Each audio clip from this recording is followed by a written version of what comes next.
This week on Making Contact. Even in that situation where a worker is going to get paid everything that they were owed, it's still kind of a settlement because that worker has had to go through this humiliating experience. There's always a loss and a violence that's committed against workers that's a lot deeper than I think people really realize. Finding recourse for unfair treatment on the job can be challenging for some, harder for others. Day laborers are particularly vulnerable to exploitation. At the same time, union membership has been on the decline, and some labor leaders have been slow to respond to changes that began decades ago. And it's not obvious to people. It's not like a sledgehammer hitting them yet, though it ought to have been, and for some it was. But the mainstream folks just kept thinking, hey, we're getting our deals, we're getting our raises, we're growing a little bit here and there. They hadn't had a culture of organizing for many decades. This week we look at how workers are organizing outside of labor unions and where traditional labor might be headed. In California, an estimated 1 in 10 workers is undocumented. In Los Angeles County, immigrants contributed to over a third of the county's GDP in 2014.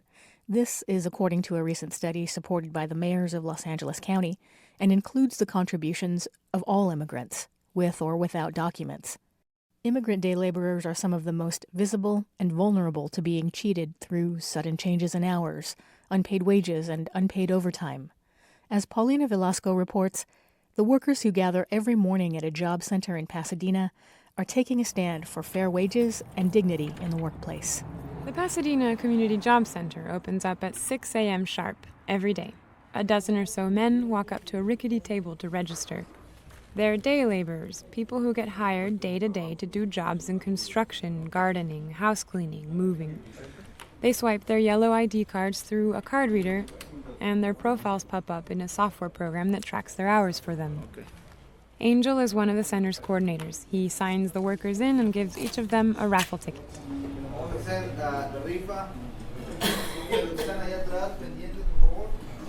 So this is the way we do the raffle. So at 6:15, we're gonna pick up 6 names. We're gonna put those 6 names on a list, and those are the ones who got the right to go to work, depending of the work, because not all the workers fit for all the jobs that will come in today. Probably number one will know how to do maybe general labor, gardening, and the employer requires somebody to put drywall. Maybe number one doesn't know how to put drywall.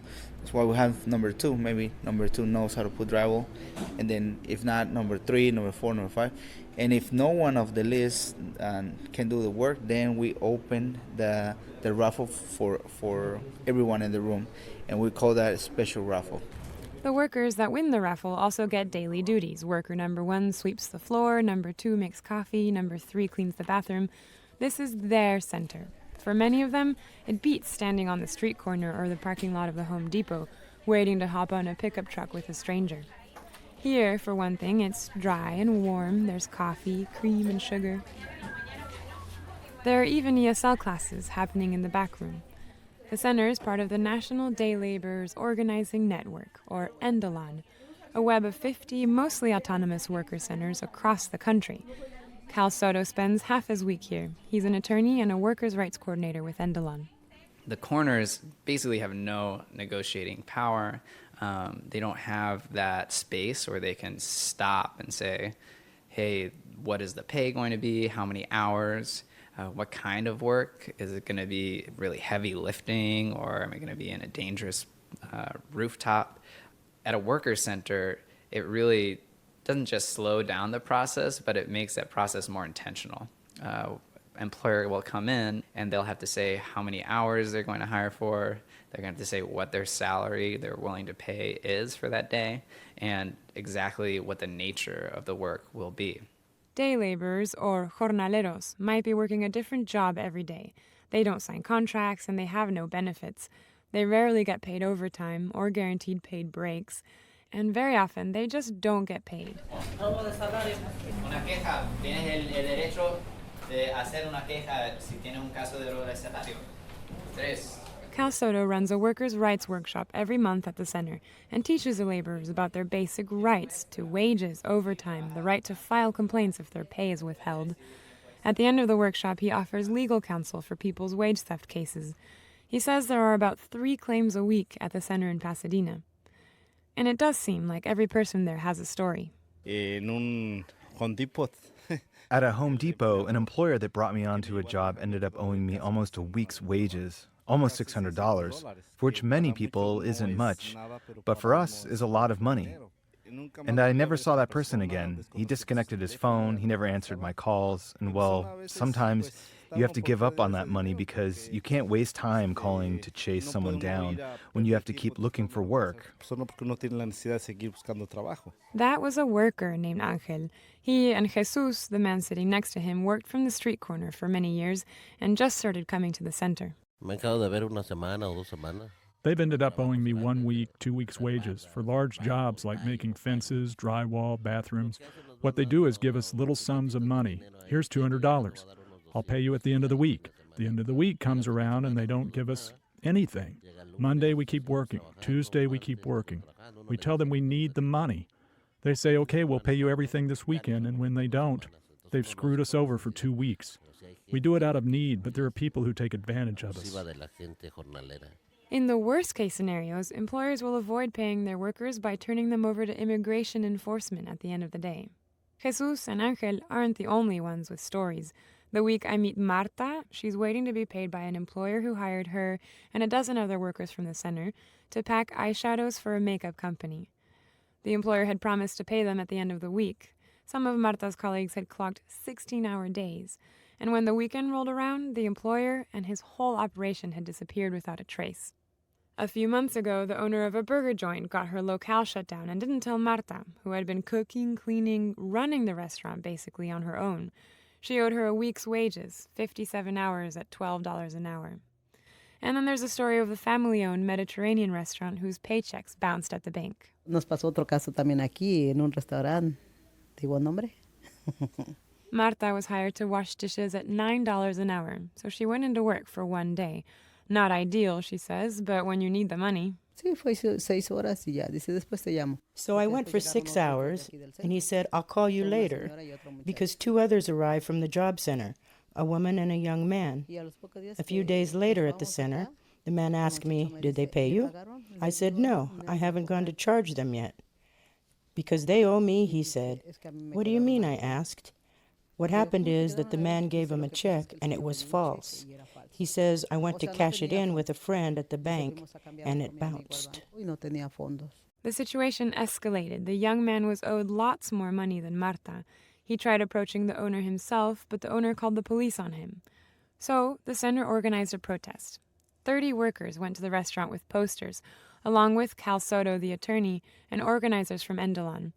The owner called the police on them again, but they allowed the workers to continue their protest peacefully. Y ya nos tardamos como casi 2 horas. We waited for almost 2 hours, and he refused to talk to us. He kept refusing, and he closed the restaurant. And there we were marching in the cold. We even brought some tea with us. It was so cold, until he finally said he would talk to us.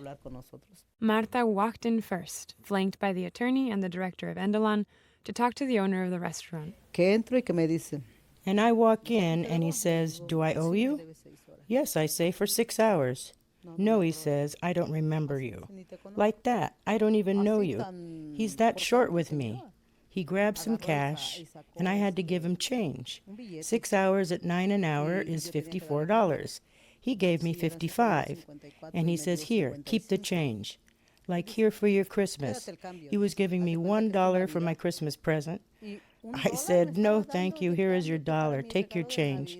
I only came to be paid for my work, not for you to give me anything extra. For Marta, it's humiliating to have to request the money owed her like that. I ask her what it makes her feel to face these situations. Impotencia, rabia de ver que nos hacen eso. Helplessness, rage. at what they do to us. There is so much we go through to come to this dream, this American dream that's an American nightmare, not an American dream. It's a nightmare because when you come here, you come with the idea that you'll make money, and we don't. If we went back to our countries and told people what we really went through here, our people wouldn't come. Our people wouldn't come here to suffer everything that we suffer here. Not all wage theft claims require the center to organize a protest. Sometimes a phone call from Soto to the employer is enough to get the person to cough up the couple $100 they owe. Sometimes Soto files a small claims or wage theft case in one of the district courts in the region. Even in that situation where a worker is going to get paid everything that they were owed, it's still kind of a settlement because that worker has had to go through this humiliating experience of being, abandoned at the end of the workday or told that they're just not going to get their money. There's always a loss and a violence that's, committed against workers that's a lot deeper than I think than people really realize, that people understand, because there is that feeling of I worked the whole day and then there was nothing I could do to get the pay at the end of the day. The Worker Center still has a long way to go. The organizers from Endelon insist on the workers asking for a $15 minimum wage, but for people like Marta, the need for any work at all is more important.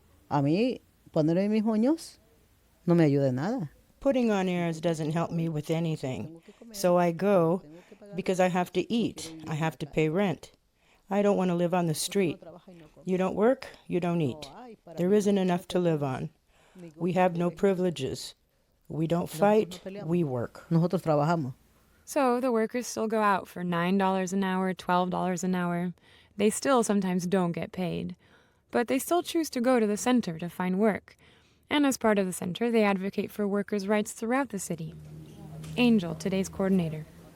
A lot of the workers went to the city council to push for raise the minimum wage, and it was one of the campaigns that the center was involved last year, and we passed that law here in Pasadena, so we're part of this movement too, and we're going to keep fighting, for the rights of the workers, and having this place here in Pasadena is a great asset, not only for the workers but for the city. The next tool the Workers Network is preparing for the laborers to use is a bit more modern than the traditional picket line. It's a smartphone app that allows day laborers to clock their hours, take pictures of their workplaces, and geo-track their locations. The app also lets them warn each other of the employers that mistreat them or refuse to pay wages. But the Jornaleras app is barely getting off the ground in LA. In the meantime, day-to-day work is getting more mainstream attention with the debate around ride-sharing apps and other contingent work. And people at the job center say everyone in the up-and-coming gig economy could learn from the experience of the jornaleros. For Making Contact in Pasadena, California, I'm Paulina Velasco. Unions traditionally barred entry by day laborers like Marta, Jesus, and Angel, mostly by requiring a Social Security number to join. But in 2006, the AFL-CIO and National Day Laborers Organizing Network signed a partnership agreement to support each other for worker protections. Situations like Marta's gave rise to worker centers that provide services and support to restaurant workers outside of traditional labor unions. I met with Kathy Huang, director of Rock LA, a Southern California chapter of the Restaurant Opportunity Centers. In this interview, Huang explains how Rock LA partners with restaurant workers and employers to improve working conditions, and she breaks down the differences between worker centers and traditional unions. Labor unions, in a nutshell, seek to represent workers legally under contracts at specific workplaces in order to enhance worker protections and enforce, good working conditions, as well as elevate the leadership of workers through that framework. Worker centers like Rock operate under kind of a different sort of legal framework in which we don't seek to represent workers, but rather we function as more of a resource and leadership center for workers, where we support the development of skills in order for workers to participate in meaningful discussions around policy and overall changes in the industry through media, as well as collaboration with different stakeholders, including employers and consumers. So how does ROC work in conjunction with unions? So we partner very closely with labor unions. Ultimately, we're all part of a broader labor movement that's pushing for not only the economic justice within our communities, but also broader issues that we're facing now, that are more critical than ever, including immigration, racism and discrimination, misogyny, and how that manifests in so many different ways, both in the workplace and in the community. And so we have different partnerships within different cities. Here in Los Angeles, we partner very closely with several labor unions to pass policy, to provide meaningful opportunities for our members to enhance their skills through training and educational opportunities, and also to continue a thoughtful dialogue around how to address some of the biggest threats that the labor movement is facing today. What are you doing right now in your organizing work in anticipation of those potential policy changes? Mm-hmm. So a lot of our attention has recently shifted to rapid response, which is a response to the growing need of our membership to some of the threats that the new administration has put forward. Many of our members have expressed fear and a reluctance to exercise their basic rights in the workplace. And so we've been conducting a lot of trainings and know your rights workshops for our members to understand how they can best protect themselves and their families during this time, and what kind of resources are available to them, not only through legal referrals and legal support if needed, but also we're working in conjunction with a broader coalition to develop wellness programs and mental health support so that folks can be supported during this really trying time. What does ROC's affiliation with restaurant employers look like? How do they engage on behalf of their workers? The fact is that you can bring 10 restaurant workers to talk about an issue, but it only takes one employer to have the same kind of punch, in speaking to that issue. And so ultimately, employers have a really, really huge privilege and responsibility in the industry. Now, what we found in our work at ROC is that progressive employers want to be that voice, and they want to speak up, and they want to put that effort forward. We organize these restaurant employers to come together, develop policy recommendations, and then speak on those recommendations to policymakers.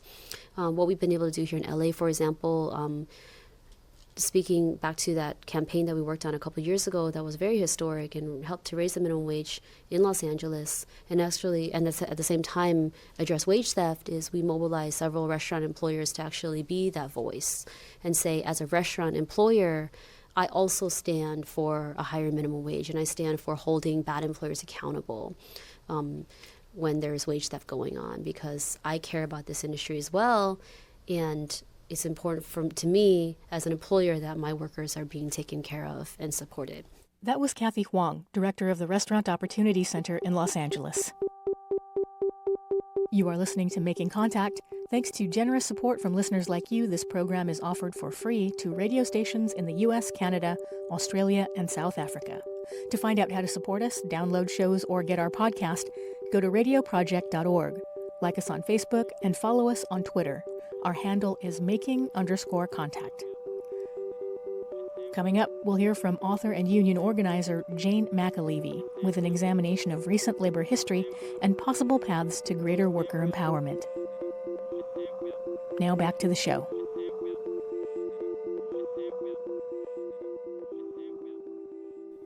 The AFL-CIO is the nation's largest federation of unions, whose members, according to their website, represent 12.5 million U.S. workers. In 1996, there was a shift in their leadership that set them on a new course. Author and union organizer Jane McAlevey talks about the significance of the change, from the old guard to the new labor or new voices leadership. In the following segment, McAlevey describes what led to the change in leadership at the AFL-CIO, the trajectory of union organizing during New Labor's first 20 years at the helm, and possible paths to greater worker empowerment in the U.S. The employers began to fight really hard in about 1973. So up until 1973, organizing didn't seem that hard. The employers grew, your contracts spread, you grew with your employers. There was this happy social partnership between national unions and a lot of the employers. There was some fighting going on, but there was a period that was characterized as sort of labor peace, which it never was labor peace just to be super clear, ever. But at some major employers like the auto workers and some other places, supermarket chains back in the old days in the 60s and 70s, coming off the real strength of labor's real power in the 20s, mostly 30s and 40s and part of the 50s. If the employer grew, sort of the union grew. That sort of worked until about 73, when capital decided that they were going to start really fighting back really hard, right? So we get through the 70s, and there's still some tremendous organizing going on in this country. There's a lot of strikes happening still. We hit the 80s, of course. Famously, PATCO happens under Ronald Reagan, and what is PATCO? It's essentially, a defining strike where he says workers who go on strike can be permanently replaced, which essentially becomes the big challenge to labor. After that, a lot of unions just said, forget it. Well, we have no power anymore. Reagan said they can permanently replace striking workers. So where this era is unfolding, where things are just getting worse, and it's not obvious to people. It's not like a sledgehammer hitting them yet, though it ought to have been, and for some it was.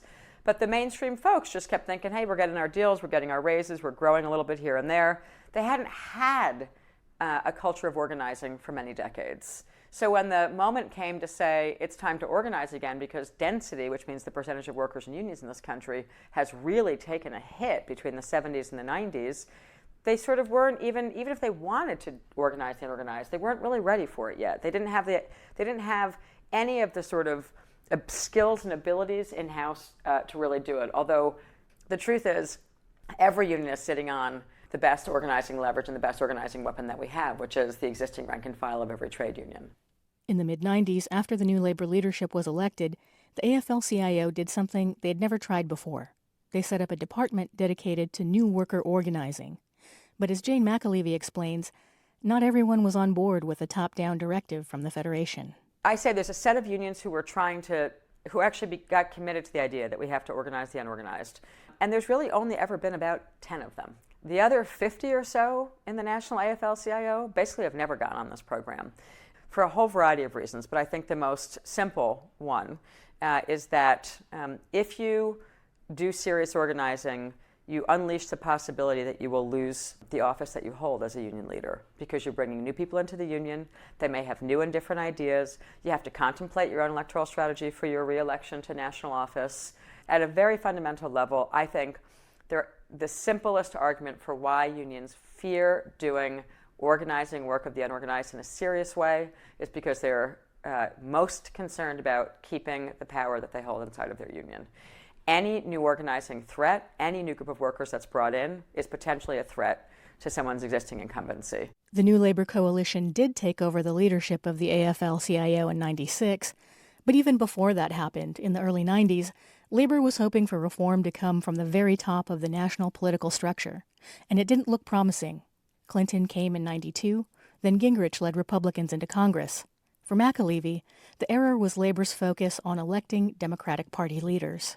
Most of the unions thought they were signing on to having a better relationship because we were going to elect. This is really what's been happening for several decades. Labor leaders believe if we elect Democrats, contrary to all evidence forever, that if we elect the Democrats, they will enact labor law reform, and labor law reform will facilitate the kind of organizing that doesn't require you have to set up a whole department, and you don't have to think a whole lot about it, and you don't have to get your hands messy and go out and have contentious fights with employers. And by the way, people are still having that fantasy today. There's a whole trajectory of people in the labor movement who still believe all we have to do is get the right Democrats elected, and we're going to have labor law reform. Now, just to go back in very recent history before we come back to what happened to the organizing model, this is really crucial, because as long as trade union leaders and many of the staff in the trade unions believe that electing a Democrat, in going into Obama's race in 2007, I was still very deeply involved. In fact, I was on the International Executive Board, right, of SIU at the time. So privy to every conversation we were having about national electoral strategy, et cetera, where we're going to endorse who, why, whatever. And at the time, the dialogue went like this. All we have to do, this was labor's rap, at the AFL-CIO and at SEIU, in 2006 and 2007, all we have to do is take the White House plus 60, meaning 60 veto-proof, votes in the U.S. Senate. And we would then win the labor law reform that labor had been promised since Taft-Hartley in 1947. And we didn't get under Jimmy Carter, and we didn't get under anyone, and we didn't get under Barack Obama, because it takes way more power to move an agenda to have sort of radical labor law reform than it does to even try and win a local organizing campaign in a local facility. you can slit your throat waiting around for labor law reform, or you can decide that we have to do something very different in the organizing model and how we engage workers in this country and how we think about the class, and begin to do the hard work of rebuilding a bottom-up movement. We no longer have enough sort of political or social capital in this country to get almost anything done, except in a few states we can get a $1 raise for fast food workers. We can't actually get any power. We can't shift the power. We can't win labor law reform. So there isn't any choice but to go back to a very bottom-up organizing model. And there are places that we can look at, and there are methods that we can use to do that. Looking at those methods meant examining the discussion around organizing after New Labor replaced the AFL-CIO Old Guard in 1996. The focus really begins to shift away from all the existing workplaces, this is among the New Labor crowd, away from the existing rank-and-file members, away from servicing. But away from servicing, and a lot of progressives knew this early on, was a very dangerous thing to say. So even the framing of servicing existing members versus talking to unorganized workers to rebuild our base, it kind of sounded good, but if you got into the weeds of what it meant, it was actually quite a dangerous message. What I want to argue is, even within that, we did not evolve a real organizing model. We essentially evolved something that I'm saying is a mobilizing model. And to me, the debate we have to have in this country right now is organizing versus mobilizing. In a mobilizing model, it's a staff-driven model, and that's what evolved under New Labor. A staff-driven, staff-heavy model where staff's job was to go out and sort of mobilize people. And the model shifted, a little bit complicated, the model shifted into mobilizing, I argue, because by the late 1990s, the organizing wasn't going so well. Well, that's because the plan was bad, by the way. You couldn't move an organizing plan from the National AFL-CIO, and you couldn't compel the unions to do it, right? So organizing wasn't going that well. Conditions are a little bit rough. Organizing, it turns out, is really hard to do. So people sort of by the late 1990s in the New Voices unions kind of gave up on the idea and instead said we can no longer win National Labor Relations Board elections. We actually can't win elections anymore. We can't convince workers. We can't help workers understand that forming a union is a good idea because the bosses' fight is too difficult. They fire people, they bring people in, they do all these horrible things, right? So instead of saying, well, what could we be doing differently to help workers understand why forming unions, why building and forming strong unions makes sense, we just said, you know what, let's forget that. Let's forget the worker, and let's find other sources of leverage so that we can force employers to come to the table to give us something called an agreement for an election. You know, we say, if you're really an organizer who wants to help workers facilitate their own class struggle and their own liberation, we see our jobs as actually sort of just teaching, training, and coaching what we call the organic leaders, which is rank-and-file worker leaders in the existing workforce who already have the respect of their coworkers. We see our job as sort of identifying those workers and then coaching and teaching them how to sustain themselves through a really tough employer fight to come. And that's what bottom-up organizing is. That was Jane McAlevey, author and union organizer. McAlevey's most recent book is No Shortcuts: Organizing for Power in the New Gilded Age.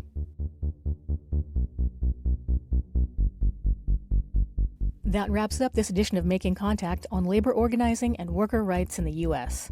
To find out more about the people and organizations featured in today's program, check out our website at radioproject.org. That's also where you can download a copy of the show or get our podcast. Special thanks to this week's contributors, Doug Henwood and Paulina Velasco. Also, thanks for Paulina's editorial support on the show. Lisa Rudman is our executive director. Producers are Anita Johnson, Marie Chapp, Monica Lopez, and RJ Lozada. Sabine Blazin is our audience engagement director. Development associate is Vera Teikulsker, and I'm Monica Lopez. Thanks for listening to Making Contact.